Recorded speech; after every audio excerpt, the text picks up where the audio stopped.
조갑제 TV를 시청해 주신 여러분 감사합니다. 이 핵실험한 이후에 접속자가 많이 늘었습니다. 저희 부족한 이야기를 들어주시는 분들이 이렇게 많은 것은 아마 위기감의 반영이 아니냐 이렇게 생각을 하면서 앞으로도 열심히 제가 파악한 나름대로의 정보를 여러분들과 같이 나누어 갖는 자리를 계속 가지려고 합니다. 우리가 지금 당면한 이 위기는 과거의 위기와는 질적으로 다른 것이, 과거에 우리가 겪었던 위기는 6.25 남침이라든지 또는 금융위기, 외환위기, 석유 파동 이런 것이었습니다. 하나는 재래식 군사력에 의한 재래군사력에 의한 남침이었고 또 경제 위기였습니다. 우리가 지금 당면한 위기는 핵위기입니다. 핵폭탄이 서울에서 터지면은 몇십만 명이 죽는다. 며칠 전에 지난 일요일에 시험했던 100킬로톤 이상으로 추정되는 북한의 수소탄이 서울 상공에서 터지면은 몇십만 명이 죽는다. 그러면은 그 몇 배가 다친다는 이야기죠. 이것은 우리가 가지고 있는 의료기관을 총동원해도 치료를 제대로 할 수가 없는 상황이고, 경제는 망가지겠죠. 방사능에 오염된 한국 제품을 사주지 않을 것입니다. 국민들은 우왕좌왕하면서 정부 통제가 불가능하게 될 가능성이 많습니다. 그렇게 되면 미국은 평양을 핵으로 공격할 가능성이 많습니다. 그럼 한반도가 남북한 공이 완전히 핵구름, 방사능 으로 황폐화 되면서 한반도에 핵겨울이 닥칠 가능성이 있습니다. 이것은 국가의 전망보다 더 심한 민족 공멸의 문제가 되는 것입니다. 민족 공멸입니다. 어떻게 보면 우리가 당면했던 과거의 어떤 위기보다 가장 심각성을 갖고 있다. 물론 비율상으로는 전쟁이 일어날 가능성이 적다고 합니다. 적다고는 하는데, 그건 한번 일어나면 얼마나 엄청난 피해가 일어나느냐, 이걸 생각하면은 잠이 안 오는 게 맞습니다. 사실은 잠이 안 오는 게. 그러나 이런 위기 때 사람이 당황하면 안 되고 너무 비관을 하면 안 되는 것입니다. 이럴 때일수록 정신을 차려야 합니다. 그리고 이럴 때일수록 낙관적인 마음을 갖고 있어야 합니다. 낙관적인 마음. 영어에 이런 경우에 참고가 될 만한 명언이 하나 있습니다. Expect the best, prepare for the worst.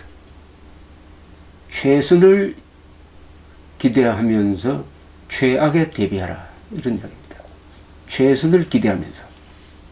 이런 상황에서도 우리는 이런 위기는 과거의 우리 민족의 저력으로 보아서 충분히 극복할 수 있다. 극복하기만 하면은 북한 노동당 정권을 이 기회에 붕괴시키고 자유통일로 나아갈 수 있다. 전화위복의 계기가 될 수 있다.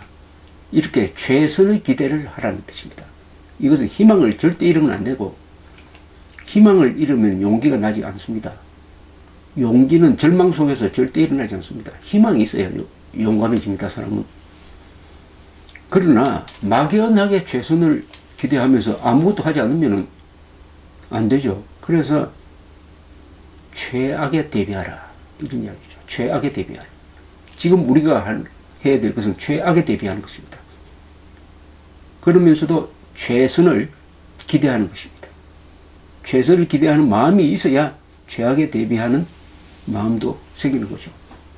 이 거꾸로 돼가지고 최악을 기대하면 지금 뭐 준비할 마음이 생기지 않습니다. 최악이 오는데, 대한민국 마지막 날, 최후의 날이 오는데 지금 우리 노력하는 게 무슨 의미가 있느냐, 이렇게 되어버리는 거죠. 사물은 장기적으로는 낙관적으로 보고 단기적으로는 비관적으로 보라는 말도 있습니다. 이게 expect the best, prepare for the worst 하고 똑같은 말입니다. 장기적으로는 낙관적으로 봐야 됩니다. 그러나 지금 현재는 비관적으로 봐야 철저하게 준비하고 점검하게 된다. 이런 뜻이라고 생각을 합니다. 지난 70년의 대한민국 역사는 아주 소란스러운 역사였습니다. 순탄하게 발전해온 것이 아닙니다. 한강의 기적이라고 하면 좋은 일만 일어난 것처럼 알려져 있지만은 한강의 기적은 그게 역전 드라마입니다. 역전 드라마. 아, 이렇게 대한민국이 망하겠구나 하고 걱정하면서 살아남기 위해서 노력하는 과정에서 그 위기를 극복하고 그 위기를 극복한 차원에서 위기가 닥치기 전보다 더 큰 성과를 거둔 게 대한민국의 역사였습니다. 역전의 기적입니다. 1973년에 오일 쇼크가 와가지고 기름값이 4배로 오른 적이 있습니다. 당시에 박정희 정부는 중화공업을 벌려놨어요.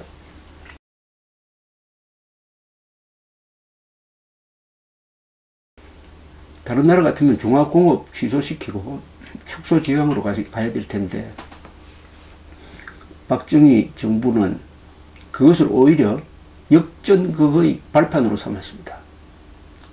기름값이 오르면은 산유국으로 돈이 몰릴 것이다. 거기서 건설시장이 열린다. 건설시장으로 진출하자. 말하자면 호랑이 굴로 들어간 거죠. 그렇게 해서 4년 뒤에는 중동에서 벌어들인 달러가 중동에서 수입하는 기름값을 다 지불하고도 남는 정도가 됐습니다. 또 이 기간에 중화공업을 정력적으로 추진함으로써 최신 공장을 가장 값싸게 지었습니다. 이렇게 해서 가격 경쟁력이 생겨가지고 그 중화공업의 발판이 지금까지 대한민국 경제의 든든한 기둥이 되고 있습니다.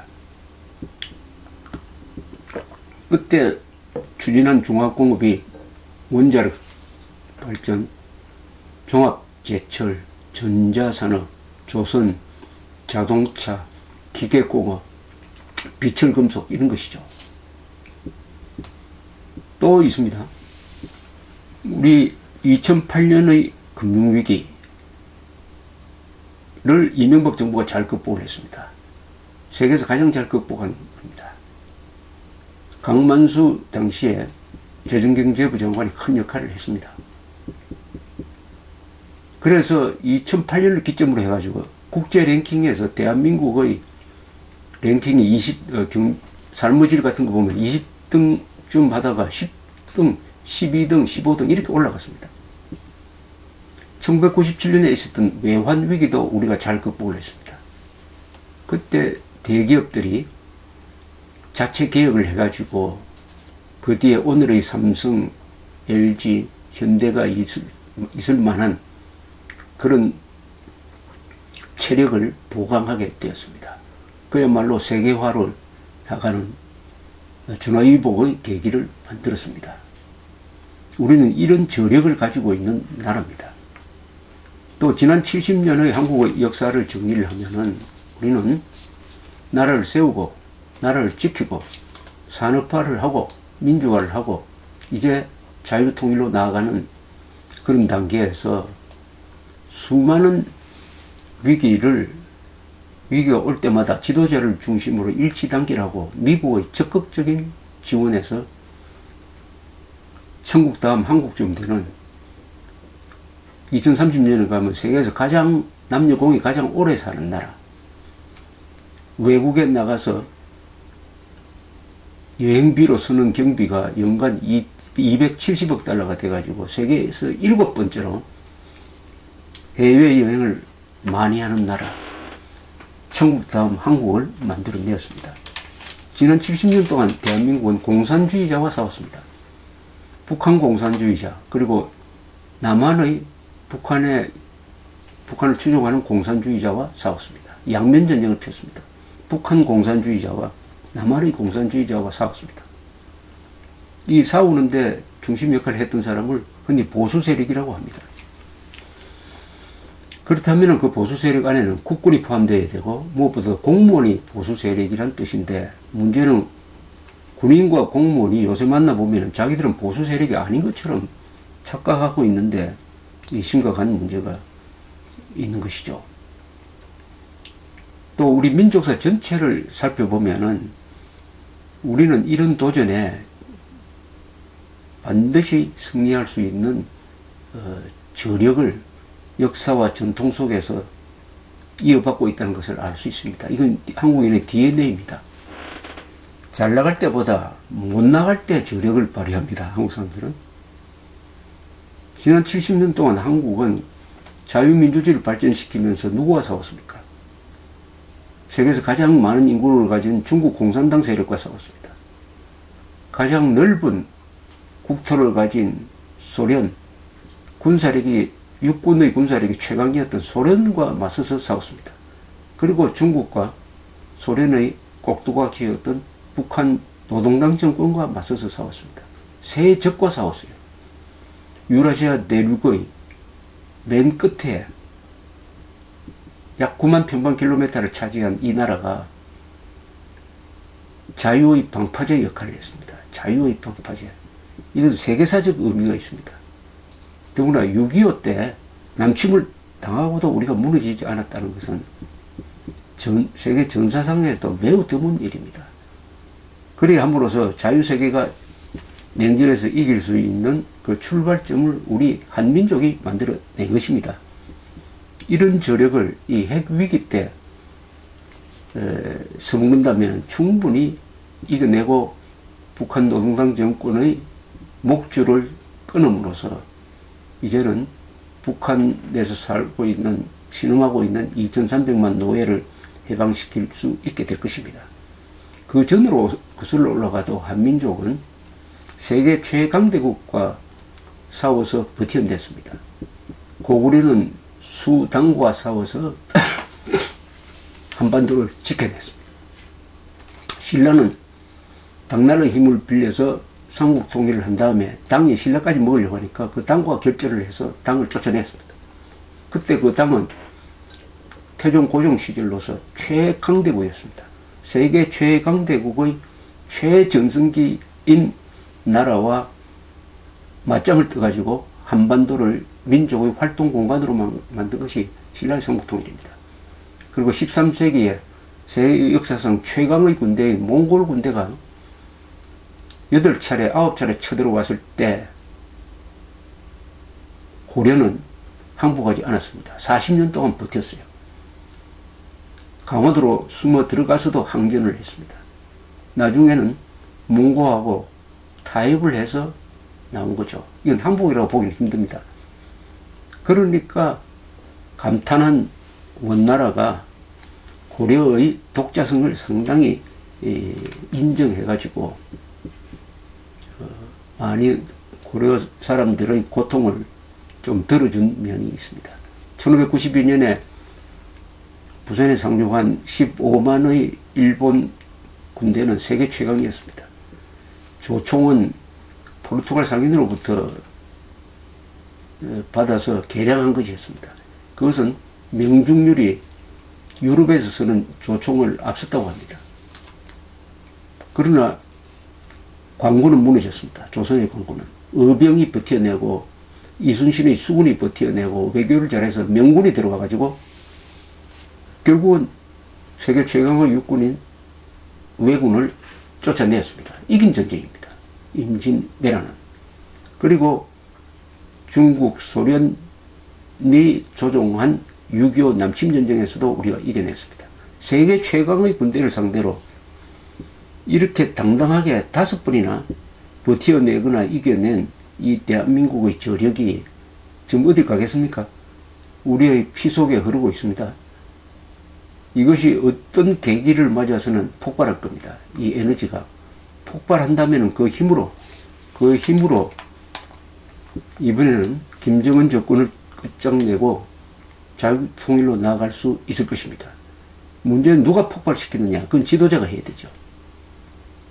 지도자가 이런 민족의 저력을 확인하고 미국과 손잡고, 이번엔 하기가 참 쉽습니다. 왜냐하면 김정은은 지금 미국뿐 아니라 중국까지 적으로 돌리고 있습니다. 어떻게 보면 세계를 적으로 돌리고 있어요. 이런 순간에 대한민국의 대통령이 되었다는 것은 매우 행복입니다. 행운입니다.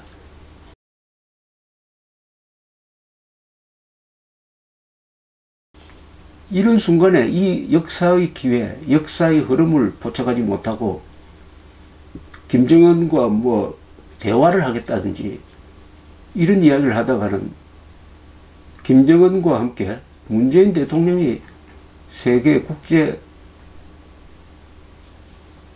판도에서 왕따가 될지 모르죠. 그걸 영어로 오드맨 아웃이라고 합니다. 그런 처지가 되지 않도록 하려면 절대 미국, 일본과 손을 잡고 중국의 협력을 얻어내고 러시아의 협력을 얻어내서 이번 기회에 북한 핵 문제를 해결하는 차원에서 그 연장선상에서 자유통일로 나아갈 수 있는 역사적 기회를 문재인 대통령이 지금 잡고 있습니다.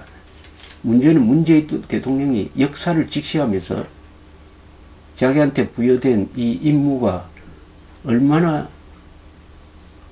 영광스러운 것인지를 알아야 됩니다. 얼마나 영광스러운 것인지. 어느 대통령한테 이런 기회가 주어지는 것은 영광스러운 것이고 역사의 길이 남을 기회인데, 이 해석을 달리 하면은 이 기회를 살리지 못하고 오히려 기회를 놓치는, 그렇게 되면은 참 역사가 용서하지 않을 것입니다. 하늘이 용서하지 않을 것입니다. 우리 국민은 잘만 지도하면 준비가 되어 있다고 저는 생각을 합니다.